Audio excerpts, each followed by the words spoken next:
Detail assistance, Vicky speaking. How can I help you?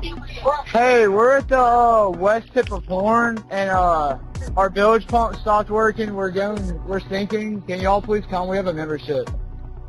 All right, of course. How far is the water coming up, sir? Can you give me a description? Ankles?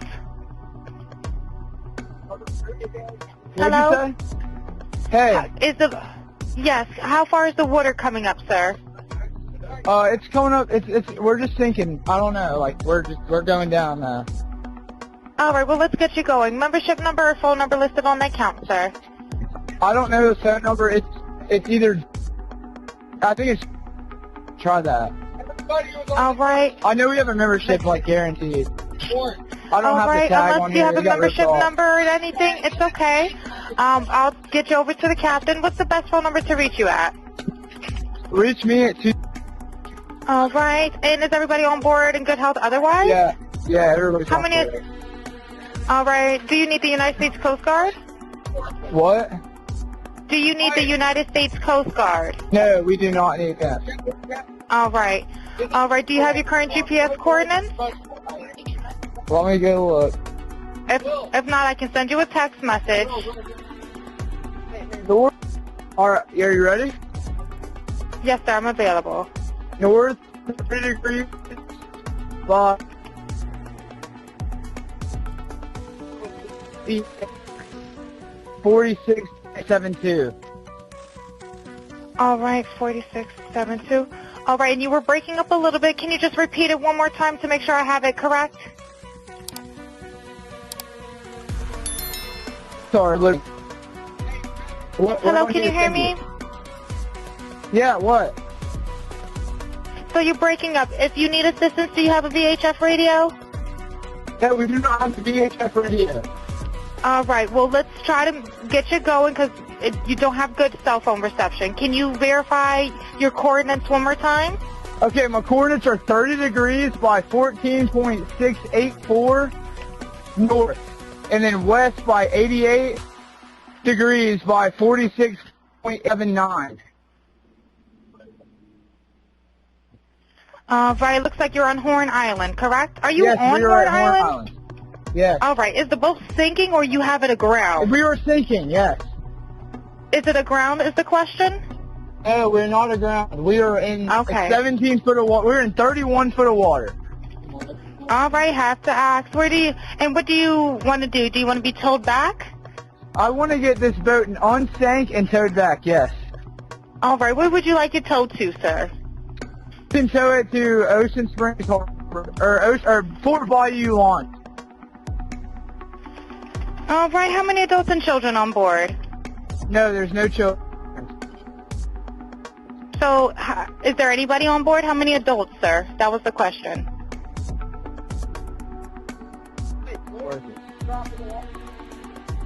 Hello, can you hear me? Try to jump in and pull the plug while you're going. Hello, sir.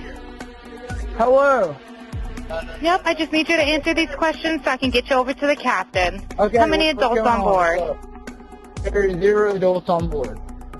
There's nobody on board the boat? No. Nobody here is over the age of 21. Sir, that was not the question. Is there a person? Is there a person, a living individual on the boat?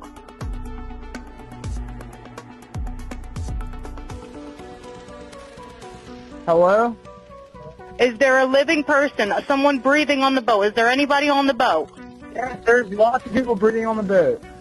All right, how many people, sir? Like 7. All right, thank you. Does everyone have life jackets on or available to them? Yes, we have life jackets available. All right, verify what boat's sinking. A Triton, 22 foot offshore, 22 foot Triton offshore sea flight hull. All right. All right. Please hold. I'm transferring you to the local captain now. Okay, thank you. This is Captain Seth. Hi, Captain Seth. This is Vicky from International. How you doing today? Doing good. How are you? Good, good. I apologize ahead of time. I really do. You're going to have a fee for service come up under... Okay. It sounds like a bunch of kids on board on Horn Island. He's letting me know that his father's a member, but he can't give me any information. And he's saying the boat is sinking, and he's on Horn Island. It's just unfortunate. He's just a kid. There's a lot going on. So Right. he said there's about a lot of people on board. He says he thinks about 7. I'm guessing they're all under 18. Okay. And I'm not trying to be rude. He wants you guys to go out there and unpump the boat and then tow it in. Do you know what kind of boat it is? He said a Triton 24-footer, but that's all he can give me. Okay. All right. Yeah, I just actually got off the phone with his grandpa, who I'm guessing is the owner of the boat, and he said, Okay. I just hung up with him. He said that they don't need any help right now, but if something changes, he'll call me back. So I'm guessing that they may have figured it out, because that's what he said. So they're in a panic and the boat won't crank. Yeah, they're in a panic. He's saying the bilge is not keeping up. I asked for Coast Guard. He said no, but he's just really upset on the back end. And, I get it. It's a kid. He just doesn't understand. Oh, okay. Do you still have him on the line?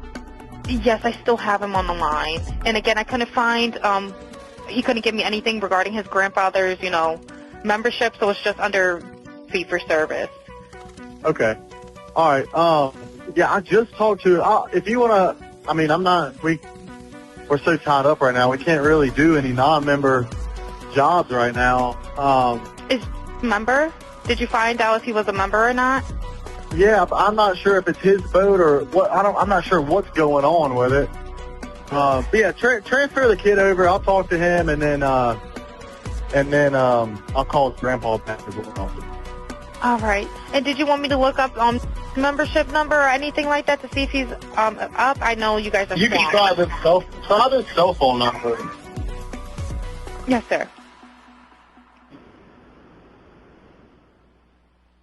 Anything on this phone number? All right. Yep. He's an active member. Hold on. What kind of boat do you have on there? Same boat? Yeah, he's one of your members. Yep, 22-foot Triton. All right. I'll just disregard this one. I'm gonna send you over an accurate one under this one. Okay. He's one of your members. You'll get in a couple minutes. Okay.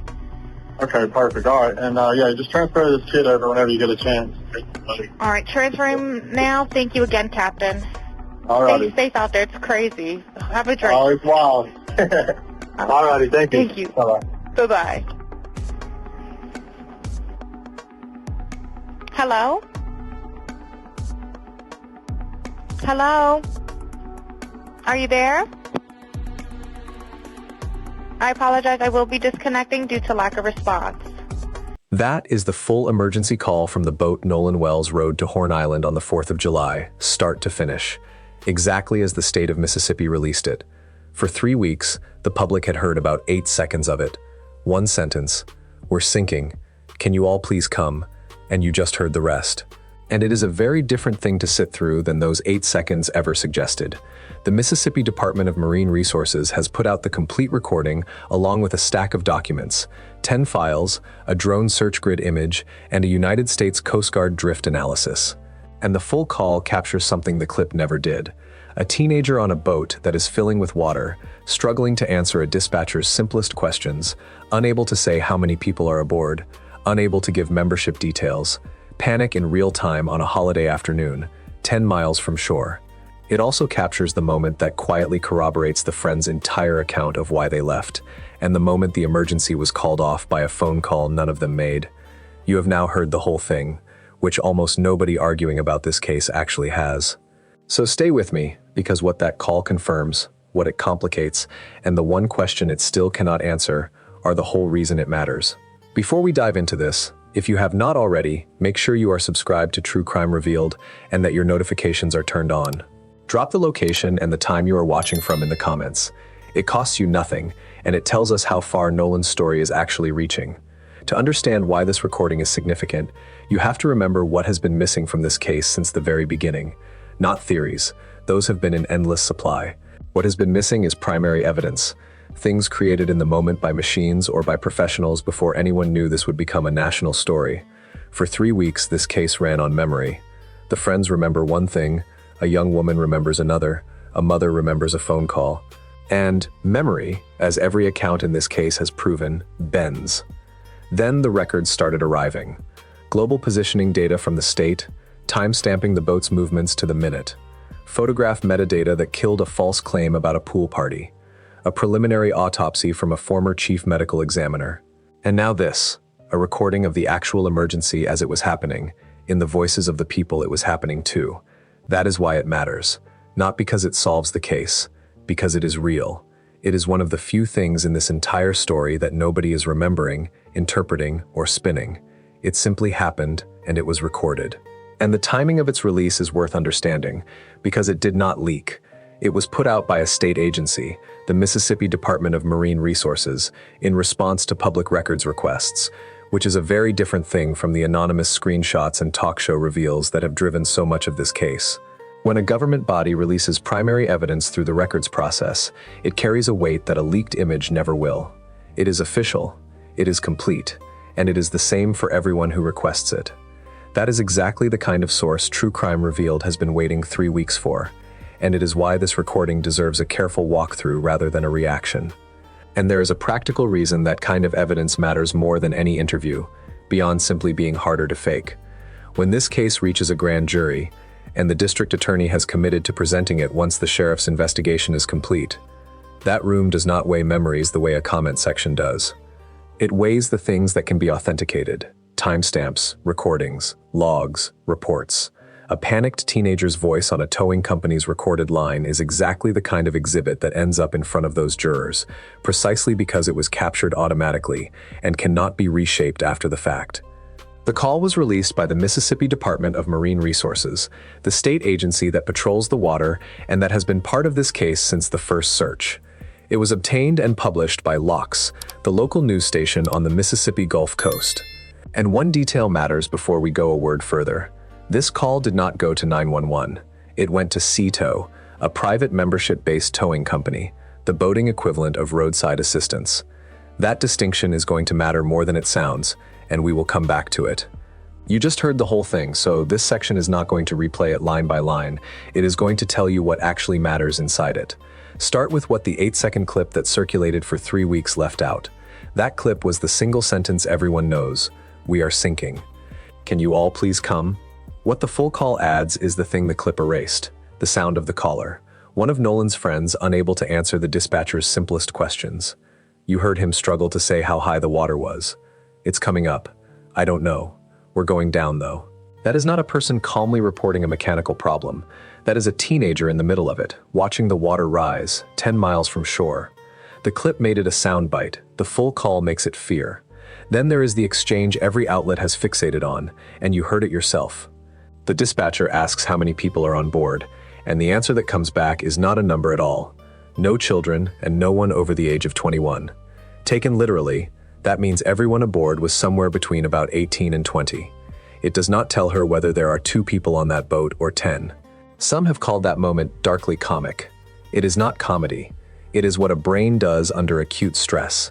It hears how many people and produces the fact that feels most urgent. Nobody here is a helpless child. Nobody here is the responsible adult, instead of the number she asked for. It is the sound of a young person overwhelmed, and it is consistent with every other second of that recording. 2 lines from the call carry more weight than the rest, and both are easy to miss on a first listen. The first is the dispatcher's safety question: "Is everyone on board and in good health?" And the caller's answer: "Yeah, everyone is on board." Hold on to that one. Everyone is on board is a specific claim about a specific moment, and we are going to come back to exactly what it does and does not mean. The second is the coordinates buried in the panic.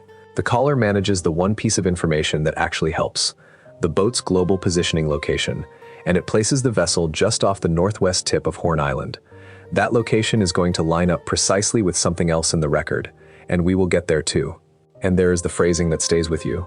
Asked what he wants, the caller says he wants to get the boat, in his word, unsank. It is not a word.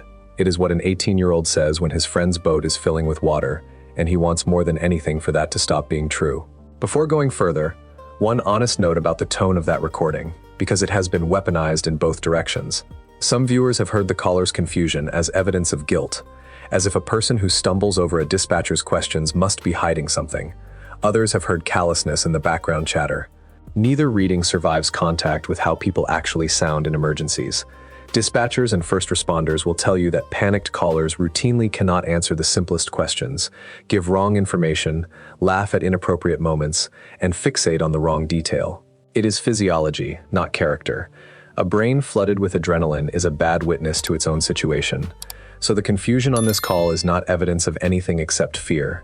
And reading guilt into the sound of a scared teenager is exactly the kind of leap this case has punished over and over. It is easy to get pulled into the mechanics, the pump, the coordinates, the timeline, and forget that every piece of this leads back to an 18-year-old who did not come home. So write his name in the comments, plainly, with respect. Nolan Wells.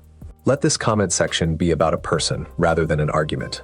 While the dispatcher is working, the recording catches the caller turning away from the phone to talk to someone else on the water, the owner of another boat, identified in the Marine Resources reports as a 21-year-old. And what he says to him is the single most corroborating detail in the entire recording. He tells him to jump in and pull the plug while you are going. If you have followed this case, you have heard that instruction explained before, weeks before this audio ever came out. The friends said that once they got the motor to stay down, the boat's owner pulled the drain plug so that the standing water would empty out the back of the hull as the boat got up to speed. Countless people online treated that explanation as a convenient story invented after the fact. And now here it is, on a recording made in the moment, on the 4th of July, captured by a towing company's phone line. A teenager telling another teenager to pull the plug while you are going. The explanation was not invented later. It was happening live and it was recorded live, before anyone had a story to protect. That is what primary evidence does. It does not care what anyone needs to be true. And this is the real value of playing the whole call rather than describing it. When you hear it yourself, you are not being told what to think about that caller's panic or that pull the plug instruction. You are judging it with your own ears. In real time, the same raw material a grand juror would hear. That is the opposite of how most of this case has been consumed. For 3 weeks, people formed certainty from 8-second clips, screenshots, and someone else's summary. The full recording hands you the primary source and lets you check every interpretation, including this channel's, against what is actually on the tape. With the call in hand, the afternoon can finally be assembled into a single sequence anchored to records rather than memories. The boat leaves a private dock at 9:56 in the morning by the global positioning log. It reaches Horn Island at 11:14. The group spends hours on a crowded island. The last confirmed sighting of Nolan by his family's legal team is around 3 o'clock in the afternoon. Somewhere in the next hour and a half, the boat begins taking on water. The bilge pump fails and this call is placed to sea tow. The plug is pulled to drain the hull. The grandfather relays that it is handled and the tow is called off. The log shows the boat leaving the island without Nolan aboard. It stops in Fort Bayou to reseat the plug, returns to the dock, and is eventually hauled out of the water and taken home. Every timestamp in that sequence now comes from a machine or a recording. Only one stretch remains dark, the roughly 90 minutes between Nolan's last confirmed sighting and the boat's departure. The call illuminates what was happening on the boat during part of that window. It shows nothing of what was happening to the boy on the island. The brightest, most detailed record this case has produced still has a hole in it exactly where Nolan Wells is standing. Then comes the part of this recording that genuinely adds something new, because it explains why no professional rescue ever reached that boat. The dispatcher, hearing how young and how panicked the caller is, does the responsible thing. She calls the sea tow captain directly and tells him there are young people on a boat who are panicking. That is a dispatcher escalating a situation because she is worried. But the captain already knows about it. And this is where the chain of that afternoon becomes clear. The captain tells her he is already in contact with the boat operator's grandfather, a man named Jerry Adkerson, and the grandfather has just told him the situation was handled. The people on the boat, the grandfather relayed, do not actually need assistance. So the rescue was called off, not by the panicked teenager on the phone, by a grandfather on land, relaying that it was under control, through the tow captain, back to the dispatcher. Sea tow stood down. No professional ever came. That name, Jerry Adkerson, is worth holding on to because he is not a stranger to this case. He is the same person who later let authorities examine the boat and check its global positioning coordinates as part of the investigation. In other words, the family of the boat's owner has cooperated with investigators on the physical evidence, which is consistent with what the Marine Resources report already indicated about the owner and his family cooperating. Put the sequence together, because the full call lets you assemble it for the first time. A boat at the northwest tip of Horn Island is taking on water because its bilge pump has failed. A panicked teenager calls a private towing service, not 911, and struggles to give clear information. While he is on the phone, the group is already solving it themselves, pulling the plug to drain the water at speed. A grandfather on shore learns what is happening and reports that it is handled. The tow is canceled, and the boat, no longer sinking, runs for the mainland. The global positioning data, obtained separately by CBS News, matches this precisely. It shows the boat leaving Horn Island in the afternoon and making its way back with a brief stop in Fort Bayou. The stop the friends explained as the moment they put the drain plug back in before docking. Every independent piece fits. The failed pump, the caller reports. The plug instruction, the recording captures. The departure time in the tracker logs. The Fort Bayou stop. The cooperation of the boat owner's family. For the mechanical story of why that boat left the island, the documentary record is now close to airtight, which forces the hard turn this case always forces. No matter which piece of evidence you start from, none of it tells you what happened to Nolan Wells. Go back to that one line from the call. Everyone is on board. When the caller said it, he was answering whether the people on his sinking boat were safe. The people on that boat at that moment. Nolan Wells, by every account, including the friend's own, was not on that boat. He had stayed on the island, so everyone is on board, was true of the vessel and its passengers. And it says nothing at all about the 18-year-old standing on the sand behind them. That is the whole case in a single line of audio, and you heard the caller say it with your own ears. The record can now tell you in granular detail what happened to the boat. It still cannot tell you what happened to the boy, and no recording of the people who left will ever contain the one voice this case is actually about. It also cannot resolve the contradiction that has sat unmoved at the center of this case since the first week, the question of what Nolan actually intended in the moments before that boat pulled away. And that question has a new face on it, because the young woman at the heart of it has now been publicly identified. For weeks, she was known only by a first name, Katie. Recent reporting identified her as Katie McCormack, described as a 19-year-old student from Pascagoula. Through a member of her family, her account has been consistent. She spent time with Nolan on the island. They parted ways. She left safely with her own group, and she has no knowledge of what happened to him afterward. Her family put the crucial point plainly, that Katie assumed the friends telling Nolan to get on the boat would never actually leave without him. She said goodbye, in other words, believing he had a ride home. Hold that against the friend's account. They say Nolan was called to the boat repeatedly and chose to stay. Her family says she believed he was coming back to it. Those two versions still cannot both be complete. And this distress call, for all it clarifies about the boat, does nothing to settle them. What must be said clearly, because this case has hurt enough people already, is that Katie McCormack has not been named a person of interest by investigators, has not been charged with anything, and by every account has simply told the truth as she experienced it. Naming her does not make her a suspect. It makes her one more young person whose life was rearranged by a tragedy she did not cause. And here is where honesty requires drawing a hard line, because this recording came bundled with other material, and some of that material is already being twisted. The Marine Resources release was not just the call.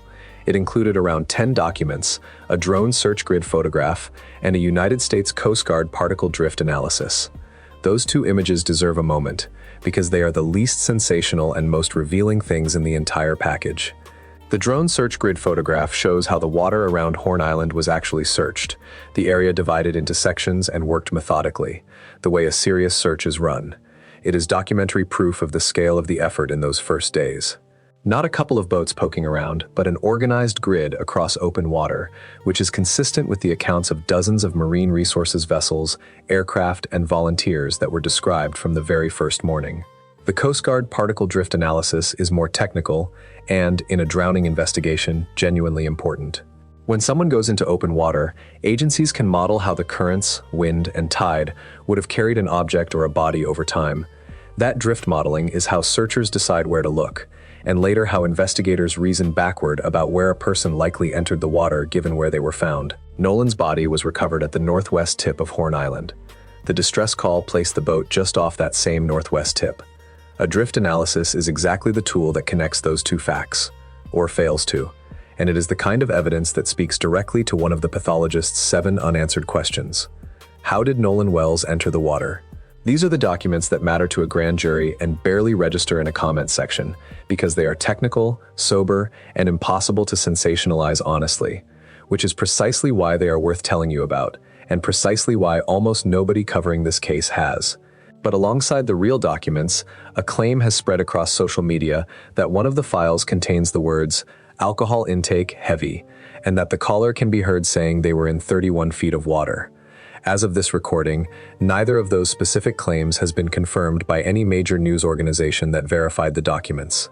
They are circulating from a single social media account. Even the person who posted the alcohol line noted it might simply be a general reference to the group, not a finding about Nolan, and that nobody has said Nolan himself was impaired. So True Crime Revealed is not going to repeat either claim as fact, and neither should anyone else, until a credible outlet confirms what those documents actually say and who they refer to. We have watched this exact pattern play out in this case again and again. A real piece of evidence is released, and within hours, an unverified detail attached to it travels 10 times farther than the evidence itself.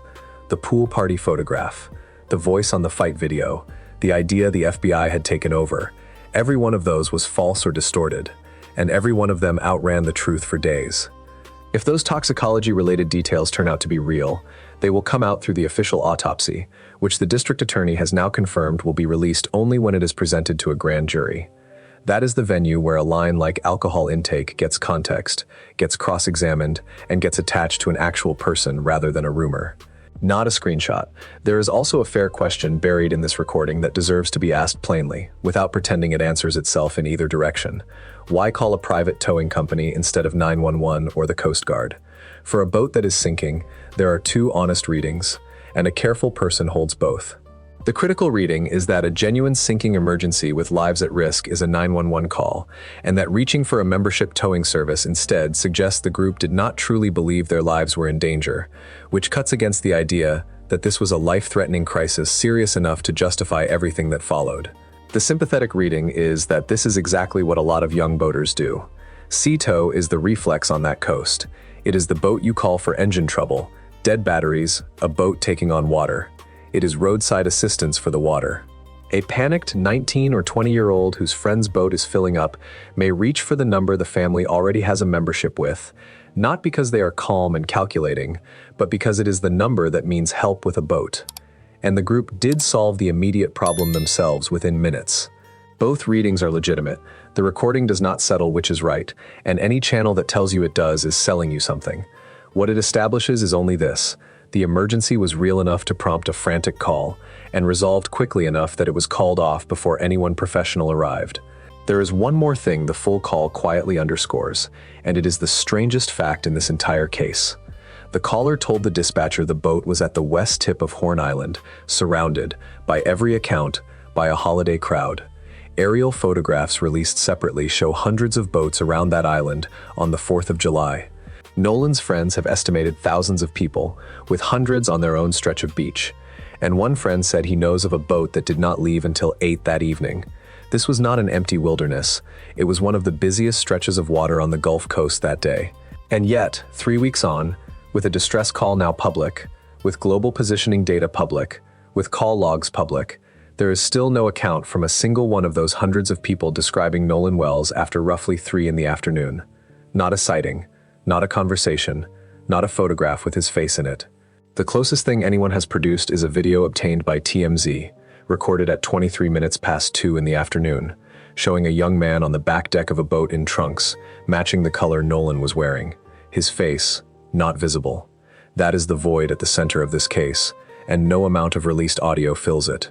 The record can tell you where a boat was to the minute. It cannot produce one person who saw the boy after mid-afternoon. The crowd that should have made him impossible to lose is the same crowd that has so far said nothing. It is why the sheriff's office keeps asking, in writing, for original photographs and videos from that day. And it is why the reward for information leading to an arrest and conviction now stands at $125,000, offered by Reverend Al Sharpton, the actor Tyler Perry, and the former NFL player Terrell Owens. That figure is itself a statement. The people closest to this family do not believe the full account has surfaced. So where does the full call leave this case? It closes the mechanical questions almost entirely. There is now, on a recording made in the moment, confirmation of the failed bilge pump, confirmation of the plug being pulled to drain the boat, and a timeline that matches the global positioning data to the minute. The story the friends told about why they left Horn Island, a boat that was genuinely failing, an emergency that consumed their attention, is now supported by primary evidence, not just their own word. On that narrow question, the doubt is mostly gone, and it leaves the central question exactly where every other piece of evidence has left it, untouched. Because here is the shape of this entire case, seen through the full inventory of what now exists.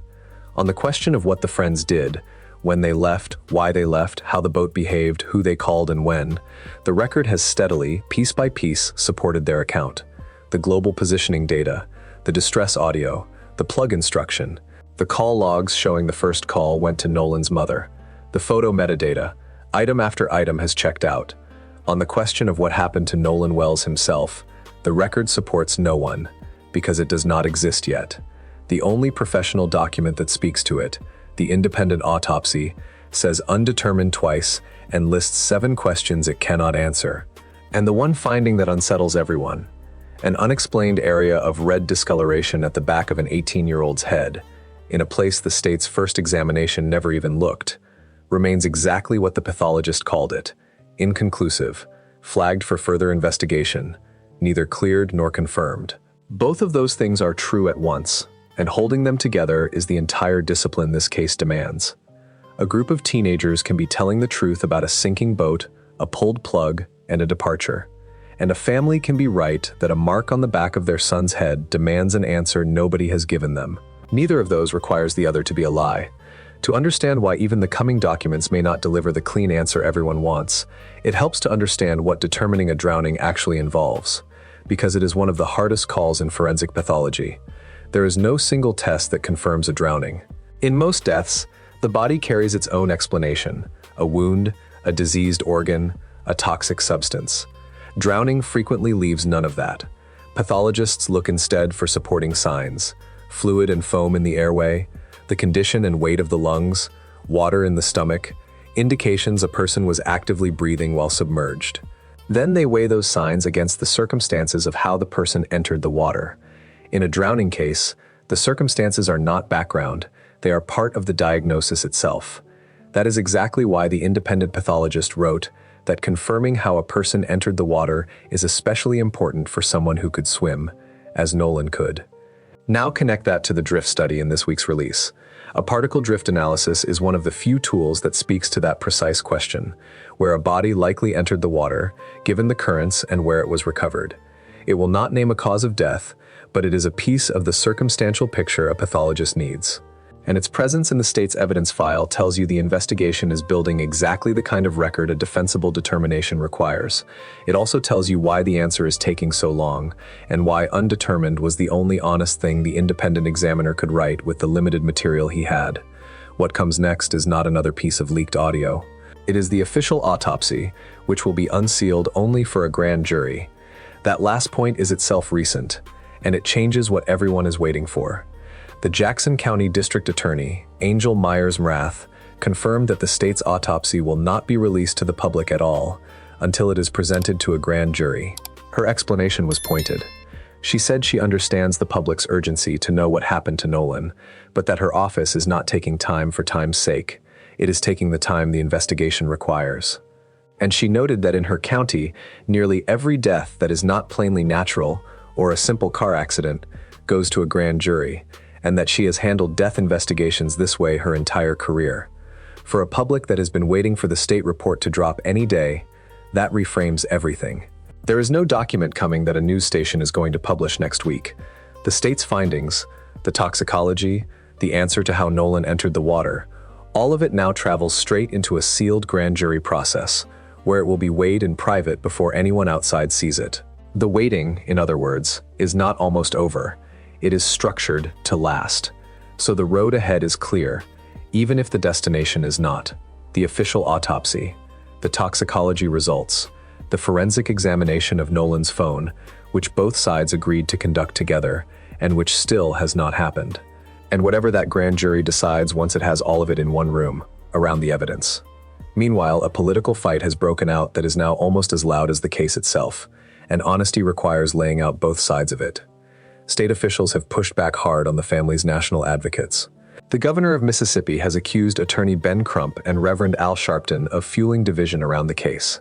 The state's Department of Public Safety commissioner confirmed that the FBI is assisting specifically with threats made against potential witnesses, public officials, and the Wells family, threats serious enough to draw federal involvement. And the state attorney general warned against any attempt to intimidate investigators.